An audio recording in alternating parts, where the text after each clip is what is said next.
Amis internautes de EZAE Télévision, bonsoir à toutes et à tous et bienvenue dans ce 13h. Au sommaire de l'actualité, Communauté et Feu Nouveau, aînés et jeunes se retrouvent pour célébrer l'amitié et l'unité en Christ lors d'une rencontre fraternelle ponctuée d'échanges et de rires.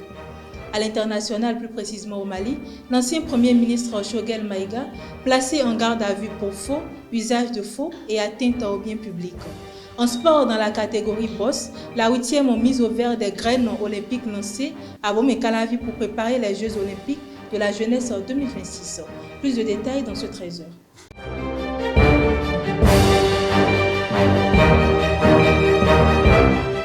Rebonsoir chers internautes. Comme je l'ai annoncé tout à l'heure dans le sommaire, aînés et jeunes de la communauté Feu Nouveau de Parakou se sont retrouvés sur un même terrain, pas pour s'affronter dans l'esprit de compétition, mais pour célébrer l'amitié et l'unité en Christ. Une rencontre ponctuée d'échanges, de rires et d'un but unique, symbole d'un lien fraternel plus fort. Reportage avec Marcel Poti et Elvi Kongweto. Une rencontre fraternelle autour du football a réuni les aînés de la communauté Feu Nouveau de l'archidiocèse de Parakou et leurs jeunes frères. Pendant 90 minutes, ces engagés du Christ ont échangé sur le terrain afin de renforcer les liens fraternels qui les unissent. Les objectifs étaient clairs. Et la première des choses, c'est surtout renforcer les liens. Ce n'est pas d'abord le score qui compte, mais en même temps, il faut bien se défendre pour ne pas beaucoup encaisser. Mais ce n'est pas d'abord ça, mais c'est renforcer les liens entre les deux communautés afin que ça ne se brise jamais, surtout ça. C'est un match amical avec nos aînés. C'est également pour, d'une certaine façon, renforcer nos liens fraternels entre les générations de Feu Nouveau. Voilà, c'est juste pour nous amuser toujours avec nos aînés, histoire de partager un bon moment ensemble pendant cette période de vacances. Dans un esprit fraternel, l'équipe des aînés s'est imposée sur la plus petite des marques, 1-0. Le but inscrit en première période a réjoui aussi bien les vainqueurs que leurs adversaires. Je suis bien content parce que c'est un défi, on les a prévenus que c'est vrai qu'on est mariés mais on a encore la force et on a de l'énergie. Voilà. On l'a prouvé sur le terrain, voilà, 90 minutes de match, de jeu. C'est un score de 1-0. Ils n'ont pas pu, ils ont tout fait mais ça n'a pas marché. C'est une joie et puis voilà, c'est le match aller, on attend le retour pour remonter là-bas jusqu'à 3-0. Voilà. Est-ce qu'on a perdu? On n'a pas perdu, c'est le Feu Nouveau qui gagne. Parce que comme vous avez dit, c'est nos aînés, c'est la famille Lumière contre les Feux Nouveaux actifs.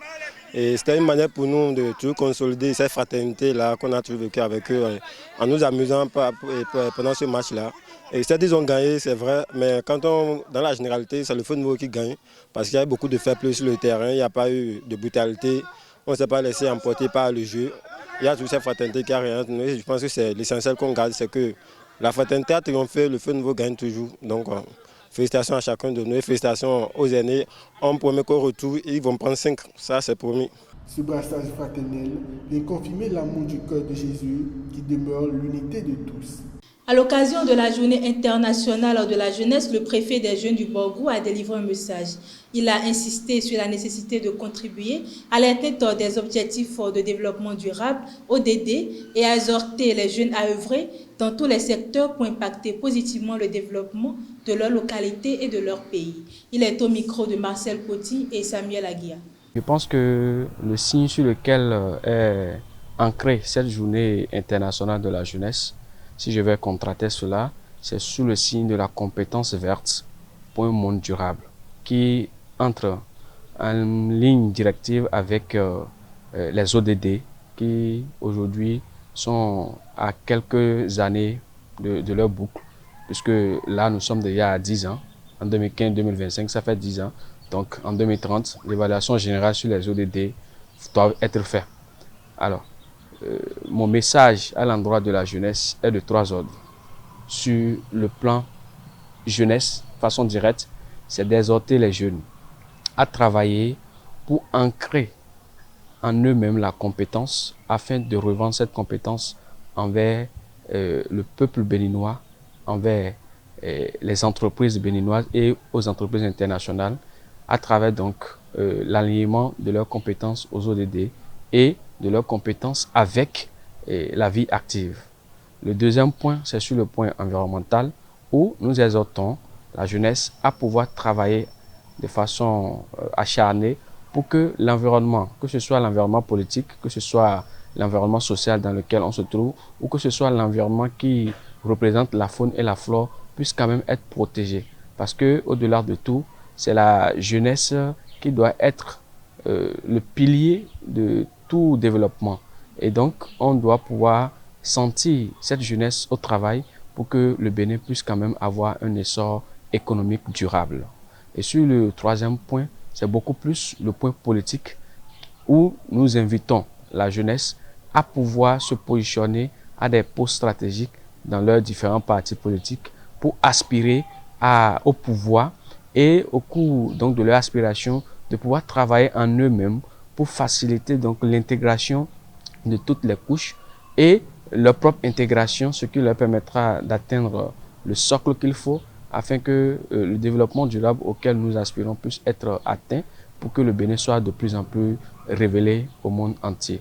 Pour mieux orienter les nouveaux bacheliers, notre rédaction a rencontré Ali Rima, chargé de communication à l'École supérieure d'administration, d'économie, de journalisme et des métiers de l'audiovisuel de Parakou.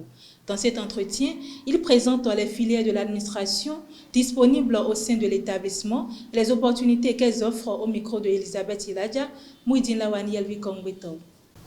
ESAE est une université privée agrégée déjà par l'État béninoise depuis 2013. Et ayant 4 sites déjà au Bénin, dont Bedjiromede, Calavi, Apapa et enfin Parakou. Déjà à Parakou, ESAE s'est installé à Parakou depuis l'année 2016 déjà. Nous sommes déjà à Parakou et nous formons également dans plusieurs filières déjà. D'abord, la grande branche de l'administration générale, la branche de l'administration des finances, les sciences juridiques, les sciences économiques, le journalisme et les métiers de l'audiovisuel et les sciences de gestion. En administration générale, par exemple, nous avons 3 filières qui s'y trouvent au fait. Parmi les 3 filières, nous avons d'abord l'administration générale et territoriale, ce qui concerne la gestion de l'administration de façon générale. Et qui dit territorial dit de façon centrée, c'est-à-dire au niveau de la commune. Et plus précisément, ceux qui font déjà cette filière, ce sont eux que nous retrouvons généralement au niveau de nos mairies, préfectures, arrondissements et autres, puisqu'ils ont déjà les aptitudes quand même à gérer l'administration de façon territoriale. En dehors de ça, nous avons également l'administration du travail de la sécurité sociale qui concerne beaucoup plus ceux qui travaillent déjà pour assurer les travailleurs, surtout au niveau de la Caisse nationale de la sécurité sociale, pour assurer les travailleurs et les employés, les pensions et tout ce qui va avec. En dehors de ça, nous avons également la diplomatie et relations internationales qui concerne beaucoup plus ceux qui travaillent quand même pour régler les litiges entre 2 pays, les conflits entre 2 pays quand même.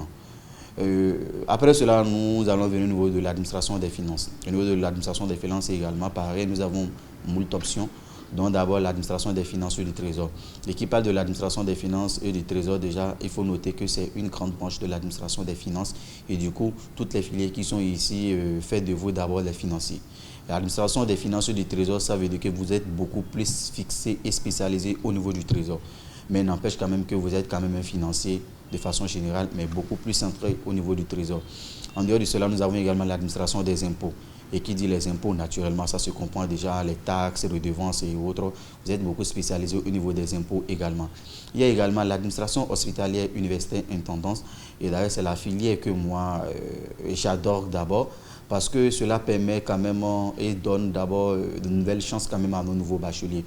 Aujourd'hui, quand vous prenez déjà 80% de nos nouveaux bacheliers, c'est des personnes d'abord qui se sont d'abord fixé l'objectif de faire la médecine, les physios, d'être quand même dans le domaine de la santé. Pour faire quand même la médecine, les physios, cela, il faut avoir quand même une certaine quand même moyenne, la mention également.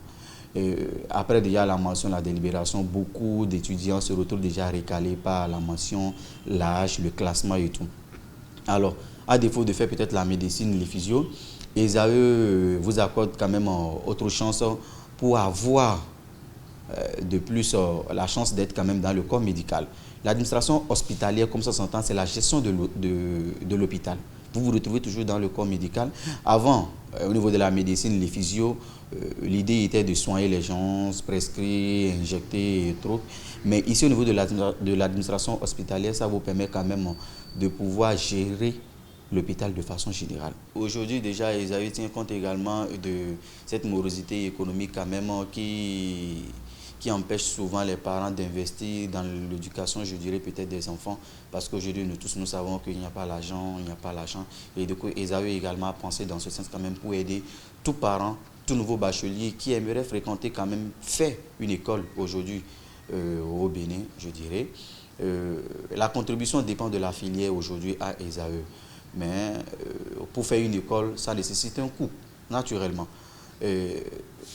La contribution est de 500 000 s'il s'agit des filières de l'administration générale, l'administration des finances, les métiers de journalisme.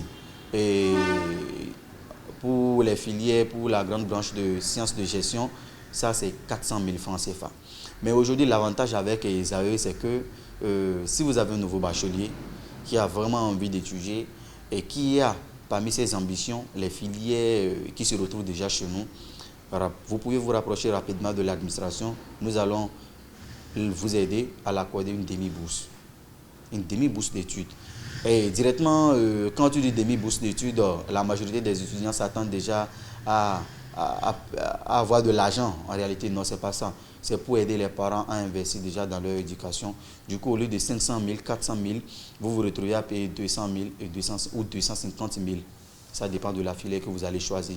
Et surtout, même l'avantage, c'est que cela n'est pas payé cash pour dire vous allez prendre une quittance pour aller vous inscrire. Non, non, non, non, non, non. Vous allez tout simplement vous inscrire et vous allez prendre juste l'engagement de façon échelonnée jusqu'à la fin de l'année. C'est à vous de décider comment vous voulez payer le reste de la scolarité ici à Esaü. La radio Souti d'Era FM de Niki est en deuil. Son chef de programme, Mikaïla Adam Babio, est décédé dans la nuit du 12 au 13 août 2025 à l'âge de 39 ans des suites d'une courte maladie. Figure reconnue pour son professionnalisme et son engagement, il laisse un grand vide au sein de l'équipe et auprès des auditeurs.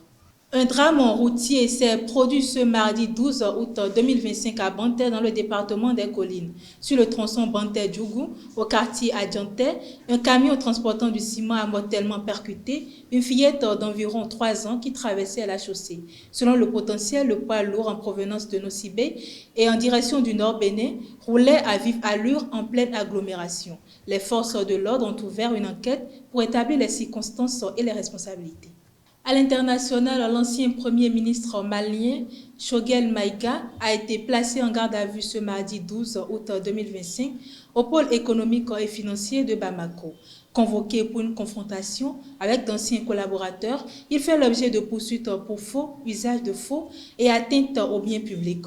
Limogé en novembre 2024, Choguel Maïga est devenu un critique virulent de la junte.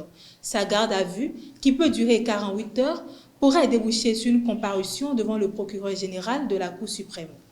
Le lanceur lourd européen Ariane 6 a décollé mardi 12 août 2025 du centre spatial de Kourou en Guyane française. Pour son deuxième vol commercial, Ariane 6 doit mettre en orbite le satellite météorologique MET-OPSG-A1, premier satellite de nouvelle génération en orbite polaire. Le satellite présent à son bord est destiné à améliorer la précision des prévisions météorologiques et la compréhension du climat. Une attaque de drones explosifs d'une guérilla contre un navire de la marine colombienne a fait 3 morts et 4 blessés mardi 12 août 2025 parmi les militaires à son bord, indiquait ce corps de l'armée. L'assaut a eu lieu alors que les bâtiments patrouillaient sur le fleuve Naya dans la municipalité de Buenaventura, sud-ouest, où se trouve le principal port du pays, ont expliqué des responsables de la marine dans un communiqué. Sport pour boucler cette édition au championnat du monde de MMA disputé au Brésil, l'athlète béninoise Premia Wankou a décroché l'argent dans sa catégorie et le bronze en striking MMA. Une performance saluée comme le fruit de plusieurs années d'efforts de la Fédération béninoise de MMA. Déterminé, Wankou affirme viser désormais l'or lors des prochaines compétitions internationales. Et pour boucler cette édition, la Fédération béninoise de boxe a lancé le 11 août à Wanki, à Bomé-Calavi, la 8e mise au vert des jeunes pugiliste dans le cadre du programme Graines Olympiques.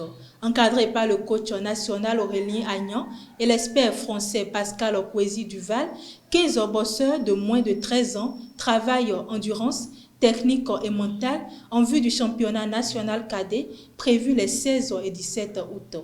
L'objectif est de retenir 6 talents, 2 garçons, 3 filles et un expatrié pour représenter le Bénin aux éliminatoires africaines des Jeux olympiques de la jeunesse 2026. Mesdames et messieurs, c'est tout pour ce 13h. Merci de m'avoir suivi. Bon appétit chez vous et à très bientôt.